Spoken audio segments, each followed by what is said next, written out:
Agora é oficial, o Conmebol oficializa os 3 pontos para o Flamengo no WO envolvendo o jogo com o Independente Medellín. Jogador do Botafogo, Danilo, recebe proposta irrecusável do Zenit. Vou falar sobre Danilo, vou falar também nesse vídeo sobre Flamengo e Palmeiras, porque os bastidores lá do outro lado não tá nada legal às vésperas desse jogo. Vem comigo, Nação Rubro-Negra. Convido você a se inscrever no canal, deixar o seu like, é de graça, você não paga nada. Deixa o like, se inscreva, comente, o comentário de vocês é muito importante. A hora que for comentar, arrasta pro lado e hype esse vídeo. Vamos começar o vídeo aqui, gente, falando sobre o mercado da bola do meio do ano aí, vai ser agitado no Flamengo. O Flamengo colocou outra prioridade na mesa aí, depois da lesão do Georgian de Arrascaeta. Alguns nomes aí já começam a ser vinculados aí para ser o substituto do Arrascaeta, e entre eles o nome do Thiago Almada voltou de novo a circular dentro do Flamengo. Segundo informações aí de bastidores, é que o Flamengo ele vê aí que sem o Arrascaeta o rendimento do time produtivamente cai muito, e com isso o Flamengo vai ao mercado e, se possível, vai trazer um substituto para o Arrascaeta. E por que, que o nome do Thiago Almada entra aí como uma das opções? Thiago Almada ele está no Atlético de Madrid, está encerrando a temporada por lá, ele não vai ser aproveitado aí pelo técnico Simeone, e ele vê com bons olhos a saída. Só que Thiago Almada ele quer um protagonismo na Europa. Até agora não chegou proposta de clubes de primeira ponta pelo jogador. Então o Flamengo tem a esperança aí de, quem sabe, trazer o Thiago Almada. O Flamengo coloca essa prioridade aí. O Thiago Almada, que tem 25 anos só, tem basicamente a mesma idade de quando o Arrascaeta chegou aqui no Flamengo. Então o Flamengo vai tentar um meia, né? Ah, mas tem o Carrascal, tem o Paquetá que faz essa função ali. Sim, tem. Só que em características diferentes da do Arrascaeta. Para mim, o Arrascaeta é insubstituível nesse time do Flamengo. Mas o Flamengo coloca aí mais uma prioridade na mesa, além do lateral. Um volante, um atacante.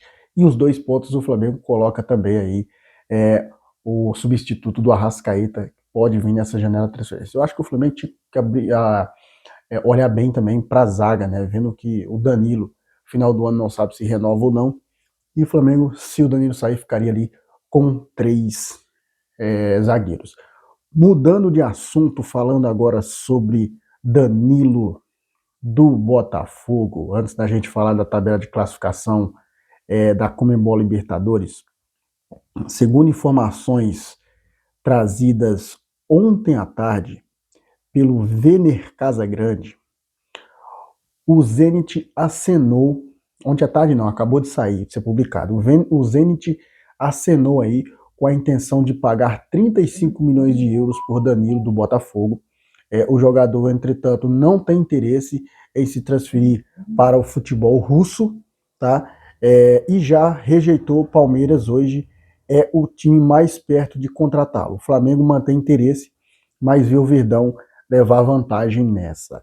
Hoje a ida ao Palmeiras só não acontece depois da Copa do Mundo, se aparecer aí um grande clube europeu interessado. Ou seja, o Danilo ele tem um velho desejo aí de voltar para o time do Palmeiras, né? E cara, é o seguinte, meu irmão, o Flamengo já ofereceu 32 milhões de euros. Eu acho uma loucura o Flamengo oferecer mais que isso, até por uma posição que o Flamengo está repleto de jogadores, né? Lógico, vai ter jogadores que vai sair, mas 32 milhões de euros eu acho que o Flamengo já chegou no limite que o Flamengo queria, né? Então o Danilo não quer ir para o Zenit, vai ficar mesmo no Brasil se não aparecer outra proposta da Europa, e a tendência é que ele vá para o Palmeiras. Então, torcedor rubro-negro, não se iludam com a possibilidade de Danilo no Flamengo. Já vou logo alertando vocês aqui. A gente sabe que o futebol é mentira de hoje, é verdade de amanhã, né? Só que eu acho que o Danilo não vai, tendo o Palmeiras e o Flamengo disputando, acho que o Danilo vai optar pelo Palmeiras. Agora, mudando de assunto, falando sobre Libertadores, isso porque ontem fecharam os jogos da quinta rodada da Libertadores. E o Flamengo ontem, a Conmebol noticiou, né, notificou oficialmente aí o WO aplicado em cima do Independente Medellín. Com isso, o Flamengo foi a 13 pontos. O Flamengo é o líder geral com 13 pontos, seguido de Rosário Central com 13, Independente Rivadavia com 13, Mirassol com 12, Corinthians com 11. Flamengo, Rosário, Independente Rivadavia, eles têm a melhor campanha, só que a diferença aqui, gente, olha o seguinte, no saldo de gols, Flamengo tem 9, Rosário Central tem 9 e Independente Rivadavia tem 2. Aí tá tudo empatado, né? Números, saldo de gols, aí que vem o critério dos gols marcados. O Flamengo marcou 11 gols, o Rosário marcou 9 e o Rivadavia marcou 12. Só que o Rivadavia ele sofreu mais gols. Então, por esse critério aí, se terminar hoje, o Flamengo ele é o líder geral em primeiro lugar aí na pontuação e irá disputar todos os jogos em casa. Lembrando que o Flamengo ele vai enfrentar o Cusco na próxima terça-feira. Agora vamos mudar de assunto, vamos falar de campeonato brasileiro. Isso porque domingo tem Flamengo e Palmeiras e o técnico Leonardo Jardim, ele fará um treinamento hoje, outro treinamento amanhã, né, antes às vésperas do jogo. E o Leonardo Jardim, ele tem apenas 2 desfalques para essa partida. O Arrascaeta, que está se recuperando da lesão, da cirurgia no ombro, e o Danilo, que foi expulso do jogo contra o Atlético Paranaense. O restante, Lucas Paquetá e Eric Pulgar, o Paquetá que já jogou contra o Atlético, estarão à disposição do time rubro-negro para essa partida. Então o Flamengo vai enfrentar o Palmeiras aí, o Palmeiras vindo numa crise interna, tá?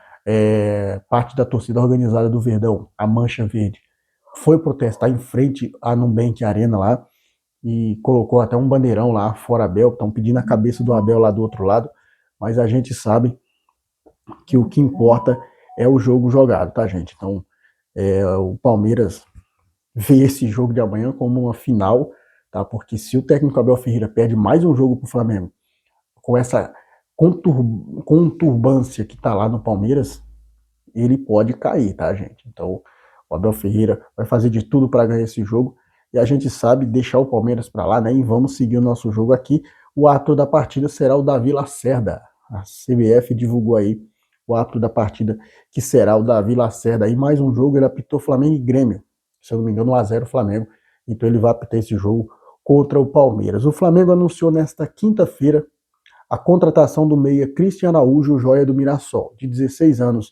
O clube rubro-negro ganhou a concorrência pelo jovem, que também tem passagem pela base do Palmeiras, vinha sendo monitorado pelo Grupo City e foi apontado aí pelo Diário AS da Espanha como uma das principais promessas do futebol brasileiro. O jogador assina o contrato, o vínculo aí com o Mengão, tá, gente? Então, o Mengão aí já está negociando, contratando jogadores para a base, né? O Flamengo está montando uma base muito boa, tá, gente? O Cruzeiro coloca Kaique Bruno à venda e pede entre 12 e 15 milhões de euros, de 69 a 87 milhões de euros pelo lateral. Além do Flamengo, o Real Betis da Espanha também demonstrou interesse pelo jogador e vai entrar na disputa aí com o Mengão. Vale lembrar que o Flamengo também quer colocar o Everton Cebolinha, que envolveu o Everton Cebolinha na negociação pelo Kaique Bruno. O Jorge Jesus de volta ao Brasil. Que história é essa de Jorge Jesus de volta ao Brasil? Gente, o que aconteceu foi o seguinte. Ontem o JJ ele foi campeão pelo Al Nassr da Arábia Saudita, né, ao lado de Cristiano Ronaldo, e o vínculo dele se encerrou por lá. Agora ele está livre no mercado. O JJ ele afirmou que vai voltar ao Brasil, vai voltar ao Rio de Janeiro, só que eu vejo muita gente falando, pô, JJ vai voltar para o Flamengo. Tem uma vaga ali, que hoje está aberta, que encaixaria para o JJ, que é diretor executivo do clube. Só que o seguinte é esse, o JJ, meus amigos, ele vai curtir as férias no Rio de Janeiro, tá? Ele viaja ao Brasil, não é para assumir algum time, segundo o próprio Mister, é só para curtir as suas férias ali. Então o Mister volta para o Brasil aí para curtir as férias, quem sabe ali acompanhar o último jogo do Flamengo, né, contra o Curitiba, ou até amanhã mesmo contra o Palmeiras, quem sabe essa visita ilustre do Mister aí, e Jorge Jesus, que ficou marcado na história. E quando se fala em Jorge Jesus voltar ao Brasil, todo torcedor rubro-negro já fica naquela expectativa. Porra, JJ vai voltar pro Mengão, hein? JJ vai voltar, mas não é assim, tá, gente? O JJ vai apenas curtir suas férias aqui no Brasil, tá? As notícias do Mengão de hoje foram essas. Se você gostou, então se inscreve, deixa o seu like, aciona o sino das notificações. Lembrando que amanhã eu vou fazer uma cobertura especial de Flamengo e Palmeiras, valeu? Tamo junto, saudações rubro-negras, isso aqui é Flamengo.